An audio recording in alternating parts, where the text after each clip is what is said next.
नमस्कार बच्चों, और पार्ट 2 ऑफ चैप्टर 4 के क्यूएनए में आपका फिर से स्वागत है। पिछले पार्ट में 1 2 3 जो क्वेश्चन थे उनको चित्त कर चुके हैं हम सब मिलके। अब बारी है प्रश्न नंबर 4 की। Did you begin to suspect before the end of the story that the lady was not the person Horace Danby took her to be? If so, at what point did you realize this and how? Question में 2 points हैं। पहले तो उन्होंने question पूछ लिया कि तुम्हें पता चल गया था स्टोरी खत्म होते होते कि वो जो महिला है वो ओनर नहीं है, हॉरेस डैनबी को बुद्धू बना रही है। पहले तो ये क्वेश्चन पूछा। अगर ऐसा तुम्हें लगा तो किस पॉइंट पे लगा और ऐसा तुम्हें समझ में क्यों आया, ये है पूरा प्रश्न। ठीक है, बेसिकली 3 पार्ट्स में। Answer: it appeared that the lady talked to Horace Danby in a firm and confident manner। तो अगर अब यहां पे मैनर वर्ड यूज किया गया ना, तो पिछले वीडियो में एक क्वेश्चन का हमने आंसर में मैनरिज्म की बात करी थी of this lady in red की, और अब हमने उनके मैनरिज्म, उनके पर्सनैलिटी के एट्रीब्यूट में से 2 चीजों की बात करी है कि बहुत ही फर्म एंड कॉन्फिडेंट तरीके से वो बात कर रही थी। अब कभी कभी लोग होते हैं ना कि गलत होते हैं पर कॉन्फिडेंटली कुछ बोलते हैं, बहुत ही कन्विंसिंगली, तो उनकी बात मान लेते हैं। कभी कभी बहुत इंटेलिजेंट लोग होते हैं पर कॉन्फिडेंटली अपनी बात नहीं बोल पाते तो सामने वाला मानता नहीं है। यहां पर डेनबी के साथ ऐसे ही हो चुका है। However, when the lady started talking about Horace's sneezes and offered not to tell the police if he had helped her in getting her jewels, the situation turned fishy। याद होगा अगर आपको चैप्टर पढ़ा होगा तो कि वहां पे कुछ फूल रखे होते हैं जिससे हॉरेस को बहुत ज्यादा एलर्जी हो जाती है। तब उस चीज को यहां पे हमने मेंशन किया है, और तब उस पॉइंट पे वो बोलती है तो तुम भी यहां हो, अच्छा चलो ठीक है, मैं बताऊंगा नहीं पुलिस को कि तुम मेरे घर आए थे चोरी करने के लिए। रिमेंबर, उस पॉइंट तक हॉरेस ने चोरी करी नहीं, मतलब सेफ के पास जा रहा था। सोचने की बात ये थी, जब मैं चैप्टर पढ़ा था मुझे सोचने में आया था कि ये the lady in red already वहां पे खड़ी हुई थी, इसे सेफ नहीं खुल रहा था। That is why she needed a locksmith, और इसीलिए हॉरेस डैनबी के साथ ये पूरा फार्स, ये पूरा प्ले, ये थिएटर किया उसने। और पता कैसे चला हॉरेस डैनबी वहां है? जब वो छीका, जब वहां पे फ्लावर्स की वजह से। ये मेरा थॉट प्रोसेस है, आप कमेंट्स में लिख के बताइएगा कि आपका थॉट प्रोसेस क्या है। ठीक है, and offered not to tell the police if he helped her in getting the jewels, the situation turn fishy. That is where the situation turn fishy for me. जब हॉरेस डैनबी छींकता है और finally lady in red आती है, और फिर वो conversation जब होता है कि मेरे जूल्स अंदर हैं, मेरे पति बाहर हैं, मुझे पार्टी में जाना है, चाबी है मेरे पास है नहीं, तुम ये अगर जूल्स निकाल के मुझे दे दोगे सेफ से तो मैं पुलिस को नहीं बताऊंगी तुम यहां आए थे। ऐसी करने की क्या जरूरत होती मालकिन अगर असली में होती तो। However, it was only when for the jewel robbery the truth unfolded। हाँ, पर चैप्टर में तो ऑफ कोर्स चैप्टर के फ्लो के हिसाब से जाए तो however वर्ड को यूज करते हुए अपन लिख देंगे आगे कि एक्चुअल में तो तभी हमें समझ में आया कि भैया एक्चुअल में वो लड़की चोर थी और ये हमारा प्यारा सा डैनबी साहब पकड़े गए। क्यों? क्योंकि अरेस्ट हो चुके थे जूल रॉबरी के लिए बाय द पुलिस, फिर वो जेल भी चला जाता है। इसलिए चैप्टर रीडिंग जरूरी है। प्लीज इसी चैनल के प्रीवियस वीडियोस में जाके एक बार समरी पढ़ लेना। मैं बता रहा हूं क्यूएनए की जरूरत ही नहीं पड़ेगी आपको, समरी से ही काम चल जाएगा। अगला प्रश्न, प्रश्न नंबर 5 आपकी स्क्रीन पे ये रहा। कितने रुपए के लिए? कोई रुपए के लिए नहीं है, बोर्ड्स पे ध्यान दीजिए आप। What are the subtle ways in which the lady manages to deceive Horace Danby into thinking she is the lady of the house? Why doesn't Horace suspect that something is wrong? 2 parts में है question कि किस तरीके से बहुत ही subtle, subtle का मतलब क्या होता है? नॉट ऑब्वियस, नॉट ऑब्वियस मतलब बहुत ही क्वाइट, ओवर्ट तरीके से, मतलब बहुत शांत तरीके से, चुपके चुपके। ठीक है, लेडी ने हॉरेस को डिसीव किया, चकमा दिया कि वो है उस पूरे घर की मालकिन। Why doesn't Horace suspect that? क्यों सस्पेक्ट करता हॉरेस कि कुछ तो गड़बड़ है? देखते हैं। The description of the lady made her seem fit as the lady of the house। बार बार आप देखिए, beautiful and fair lady in red.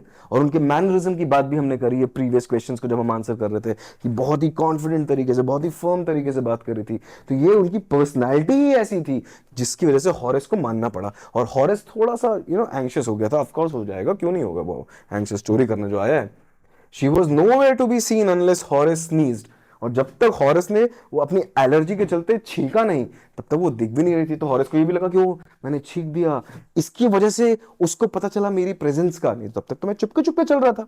That was where everything turned crazy. She cleverly manipulated Horace by saying that she had just arrived. और तब वो बोलती है क्योंकि वो समझ आती सिचुएशन, मैं अभी अभी आई थी और मैंने हर्ड यू स्नीज। अब तो तुम फंसे। और फिर डराना, fear, she used fear, police को बताऊंगी, पुलिस को बताऊंगी, फिर बाद में बोलती, नहीं बताऊंगी if you help me out. तो यहाँ पे उन्होंने क्या किया, यहाँ पे नेगोशिएशन टैक्टिक को भी जोड़ दिया। And wasn't, she threatened him that she would call the police if he tried to escape. भागने की कोशिश मत करना, मैं पुलिस को लाऊंगी। Such a call made Horace nervous, nervous हो गया, एंजाइटी हो गई, नर्वसनेस हो गई। एंड हिज फियर, देखो मैंने बोला था fear is being used as a tool, fear of going to the prison didn't allow him to suspect her in any way. अब डर, when fear took over Horace's senses, he was not worthy of thinking anything else. वो सोचने समझने की क्षमता ही खो बैठा था। और इसीलिए वो ब्यूटीफुल सी कॉन्फिडेंट सी लेडी जो थी, उनकी पर्सनालिटी नहीं इसे चकमा दे दिया। पर्सनालिटी बहुत तगड़ी चीज होती है, अगर आपके पास होगी तो आपको पता होगा। Question number 6, Horace Danby was a meticulous planner, but still he faltered. Where did he go wrong and why?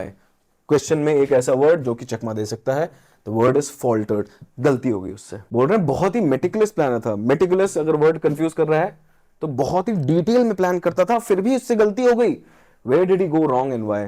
Parts हैं दो इस क्वेश्चन के, कहां गलती हुई और कैसे।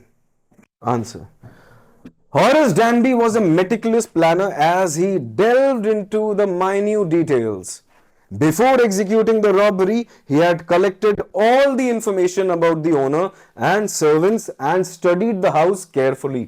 So, information, all the information. He has collected all information about the owner, the servants, and studied the house carefully, मतलब पूरा ब्लूप्रिंट वगैरह लेके एकदम एक नंबर पूरा स्टडी कर चुके थे। ही always planned his work well and was always alert. Planned, alert, information, owner, servant, studied the house carefully, ये कीवर्ड्स हैं। आजू बाजू की अंग्रेजी आप लिखेंगे क्योंकि कॉम्पिटेंसी आपकी डेवलप होनी चाहिए। रट्टाफिकेशन is not a talent, memorization is not a talent. The owner of the house was an aged lady of 60। Interesting, The owner of the house was an aged lady of 60. Upon extra piece of information दे रहे हैं क्योंकि long answer में आ गया तो क्या करेंगे। Just then another lady in red came and announced that she was the owner of the house. तो उसने जब पूरी इंफॉर्मेशन निकाली थी घर के बारे में, जब वो स्टडी कर रहा था पूरे घर के बारे में, तब उसको ये पता था कि एक 60-year-old लेडी है यहाँ पे। तो एकदम यंग एंड वाइवेशियस लेडी आ गई यहाँ पे, बोल रही मैं हूँ महारानी। तो ये थोड़ा हक पका गए, और ऊपर से इनकी पर्सनैलिटी भी स्ट्रांग, तो हैरान परेशान। हर अपीयरेंस वाज सच, देखो फिर से वही बात हो रही है जो पिछले आंसर्स में हुई है। Her appearance was such that Danby got trapped. Personality was such, was strong personality. When she took a cigarette from a silver book, Horace took off his gloves and held his lighter towards her. यहां गलती कर दी, gentleman बनने गए थे, निकल लिए police के साथ। तो फिर एक समय ऐसा आता है कि सिगरेट निकालती हैं एक डब्बे से द लेडी इन रेड, और उनको जेंटलमैन बनने के लिए वो अपना ग्लव्स निकालते हैं और लाइटर ऑन कर देते हैं। ये पॉइंट पे उसने ग्लव्स निकाल दिए, और आखिर में आपको पता होगा कि फिंगरप्रिंट्स मिल जाते हैं जिसकी वजह से पकड़ा जाता है। समझ रहे हो, मतलब समझ रहे हो किस तरीके से कर रही है ये आंटी इसके साथ खेल। Later he forgot to put on the gloves while opening the safe to get the jewels and so his fingerprints were found on the safe. ठीक है, वो भूल गया to put on his gloves. Gloves निकाला क्यों था? Lighter जलाने के लिए। उसके बाद वो वापस ग्लव्स पहनना भूल गया। जरूरी है, ये भी तो बताना जरूरी कि निकाला क्यों था, है कि नहीं। And he was arrested 2 days later. He had been fooled by that young lady. तो पता चला कहां पे गलती हुई उससे। पहले तो गलती ये हुई कि उसकी जो प्लानिंग थी वो सही थी, फिर भी उस लेडी ने आके कॉन्फिडेंटली बोला कि मैं हूं मालकिन, तू कौन होता है मुझे बोलने वाला, मैं मालकिन नहीं हूं। उसने मान लिया। दूसरी चीज, thinking that he was being a gentleman, gloves निकाल के लाइटर जला दिया, जिसके चलते वो फिर दूसरी चीज भूल गया, because he wasn't being alert. Previous question में देखा था कि वो अलर्ट रहता है, पर इसकी प्रेजेंस वो अलर्टनेस चली गई थी। Very valid. क्यों? क्योंकि एंजाइटी हो गई थी, नर्वस हो गया था लड़का, तो इसलिए अलर्ट नहीं हो पाया वो, और उसके चलते वो भूल गया अपना ग्लव्स को वापस पहनना। तो ये दूसरी गलती करी, एंड दैट इज वाई का तो आंसर में पता ही है, the lady in red was intimidating. दूसरा रीजन क्या है? लाइटर निकालने का रीजन क्या था? She took out a cigarette from a bag वगैरह जहां से भी निकाला है उसके लिए लाइटर। तो ये दूसरा रीजन है वाई का, कि ग्लव्स निकालने का। वाई का आंसर ये है क्योंकि सिगरेट निकाली, लाइटर लगाया, काम तमाम। और 2 दिन बाद उसके फिंगरप्रिंट्स मिल चुके थे, 2 दिन बाद उसको अरेस्ट कर लिया गया by the police. And with that we understand, never जज a person by their looks, for good और फॉर बैड। और इसी के साथ देवियों और सज्जनों, हमारा Q&A for this chapter is done with.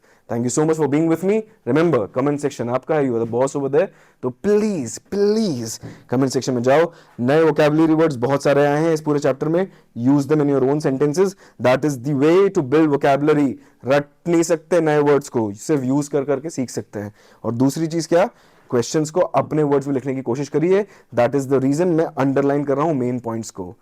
With that, thank you so much for your time. See you in the next video with another Q&A series for another chapter.